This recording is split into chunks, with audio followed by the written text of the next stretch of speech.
Elle est là. Ça m'a mis du temps pour la trouver, mais enfin, elle est là, sous la pointe de ma faux. Ce regard exprime la surprise et la peur. J'aime cette expression d'incrédulité, quand les humains me voient utiliser mes tours de passe-passe. Et elle ne déroge pas à la règle. En même temps, qui ne serait pas surpris de voir un homme suspendu à son plafond ? Je réatterris sur le sol, en la gardant toujours sous la pointe de mon arme. Soudain, je la vois prendre une grande inspiration. Elle va tenter de crier.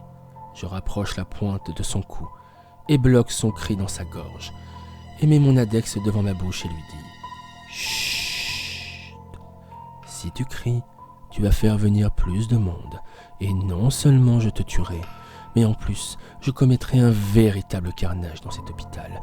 Et tu sais à quel point votre vie m'importe peu. » Elle me fait oui de la tête. « Bien. Sais-tu pourquoi je suis là ?» Elle pointe son doigt dans sa direction. « Vous êtes une personne perspicace. Comprenez que je n'ai rien contre vous, mais je n'ai pas le choix. Il y a trop de choses en jeu. » Je lève ma faux, prêt à frapper, et à la faire passer de vie à trépas. Mais au moment où j'allais porter le coup fatal, mes bras restent bloqués de nouveau, et sa musique résonne dans mon esprit. Une véritable symphonie, puissante et assourdissante, comme si un orchestre jouait dans sa chambre. Et son visage, qui ne reflète ni peur ni tristesse, mais juste de la résignation, comme si elle souhaitait être libérée des malheurs de ce monde. Et en même temps, vivre, malgré les malheurs qui l'accablent. Elle n'a rien d'extraordinaire, ce n'est qu'une humaine parmi tant d'autres, alors pourquoi je lutte contre moi-même pour la battre ? J'ai tué tant de personnes, sans sourciller, des personnes bien plus dangereuses qui pensaient être des lions, mais se sont révélées être des moutons que je conduisais à l'abattoir, et je n'arrive pas à battre une si frêle créature.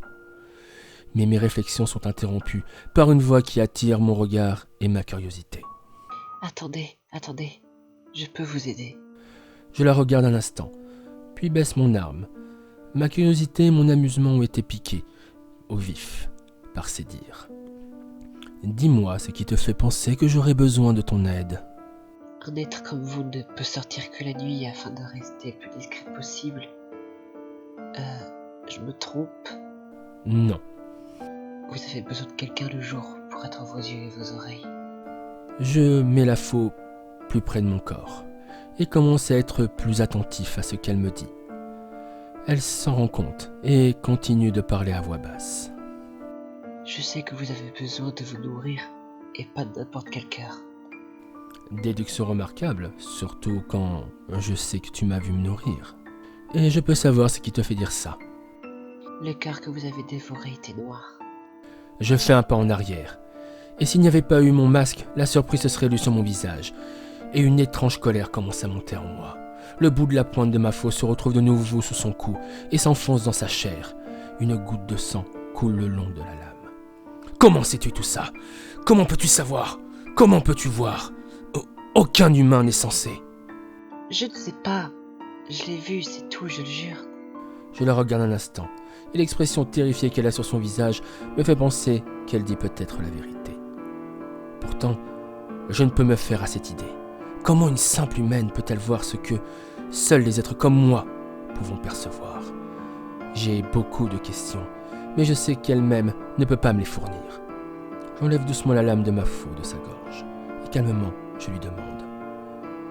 « Depuis combien de temps tu peux voir ça ?» Je n'ai vu que les cœurs noirs depuis notre rencontre. Mais il m'arrive parfois de percevoir certaines choses. Quel genre de choses ? Elle hésite. Mon regard assistant et ma faux toujours à côté de moi commencent à lui délier plus facilement la langue. Vous allez me prendre pour une folle. Je suis un être qui marche sur les murs et mange des cœurs. Je serai la dernière personne qui peut vous prendre pour une folle. Eh bien, je perçois des choses. Quel genre de choses ? Les intentions des gens. Et je peux voir ce que d'autres ne voient pas. Sois plus précis. Je peux savoir ce qu'ils ressentent, pensent. Et par voir, je veux dire, je peux disons voir des choses qui sont, disons, ne devraient pas exister. Ou est invisible pour d'autres, comme les cœurs noirs que vous avez arrachés à ces personnes. J'ai toujours du mal à la croire, mais ce qu'elle m'expliquait est intéressant. De plus, si ce qu'elle m'a dit est vrai, alors effectivement son aide me serait utile. De plus, Je dois demander à mon maître et ami si de tels humains existent. Et même si j'ai du mal à me l'avouer, elle n'a pas tort. Si ce don est bien présent en elle, alors son aide me serait précieuse. Je ne sors que la nuit, pas par choix, mais par obligation. Et souvent mes traques durent plusieurs nuits, et la plupart du temps, sans résultat. Et c'est un cycle que je recommence chaque nuit. Mais cette fois, le temps me manque. Je n'ai que 4 jours avant que la faim me tiraille de nouveau. Mais si elle m'aide, alors je pourrai grandement rétrécir mon terrain de chasse. Et ma traque n'en sera que plus facile. J'hésite un moment. Puis derrière mon masque, je souris et lui dis « Bon, tu as gagné. Je te laisse la vie sauve, pour le moment. » Vraiment? Oui, mais à partir de maintenant, tu travailleras pour moi. Mais C'est bien toi qui m'as dit « Je peux t'aider. » Alors de quoi te plains-tu? Mais si tu veux, je peux revenir à ma première idée. Non, non, je suis d'accord. Mais je vais devoir faire quoi? Tu vas être mes yeux et mes oreilles la journée.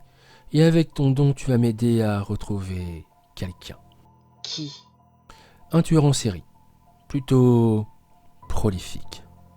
Et quand ce sera fait, il se passera quoi? Eh bien, je m'en occupe et je mangerai son cœur avec des fèves au beurre et un excellent Chianti. Je souris, mais elle ne semble pas réceptive à mon humour. Puis, elle commence à se raquer la gorge et me dit Je me doutais de ce qu'il allait lui arriver. Mais pour moi, il se passera quoi? Eh bien, si tu m'aides, je te laisserai la vie sauve, et tu pourras retourner à ta triste vie d'humaine, et chacun reprendra son chemin. Son regard change et semble soulagé. Mais que les humains sont naïfs. Elle pense vraiment que je vais la laisser en vie? Elle se trompe lourdement. Une fois qu'elle aura trouvé, et que je mangerai ma proie, et que surtout, je saurai comment contourner sa musique, je me débarrasserai d'elle. Je la regarde et lui tends la main. Alors, marché conclu.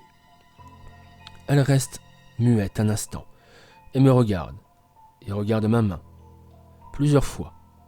Et au bout de bien 5 minutes, sa main serre la mienne et dit « D'accord. Marché conclu. » Sa main serre la mienne, un bref instant. Et alors que son bras revient sur elle, je la bloque. Une expression de terreur se lit sur son visage, et avant qu'elle puisse dire ou faire quoi que ce soit, je colle mon poignet contre le sien. Je vois une expression de douleur intense qui se lit sur son visage. Après quelques secondes, je détache mon poignet du sien et lui dis « À partir de maintenant, toi et moi sommes liés. Regarde ton poignet. » Elle obéit, regarde, et fait une drôle de tête. Mais avant qu'elle dise quoi que ce soit, « Tu portes la même marque que la mienne. Quand je voudrais te voir, tu ressentiras une légère sensation de brûlure. Et en contrepartie, si tu es en danger, je le sentirai. Et bien entendu, je viendrai t'aider. Bien, maintenant que ces formalités sont faites, quand tu sortiras d'ici, tu te mettras au travail. » Et je commence par où pour retrouver cet homme? À toi de voir. Vous les humains avez pas mal d'endroits pour trouver ce que vous cherchez. Et il est dans ton intérêt de faire de l'excellent travail. À ces mots, je me retourne, me raccroche au plafond et sors par la fenêtre d'où je suis venu, sans vraiment prêter attention à elle. Cette jeune femme a gagné encore quelques jours de répit, mais en même temps, je ne peux m'empêcher de penser à ce qu'elle m'a dit. Et si son fameux don était vrai? Je vais me renseigner peut-être que mon maître et ami pourra m'en dire plus.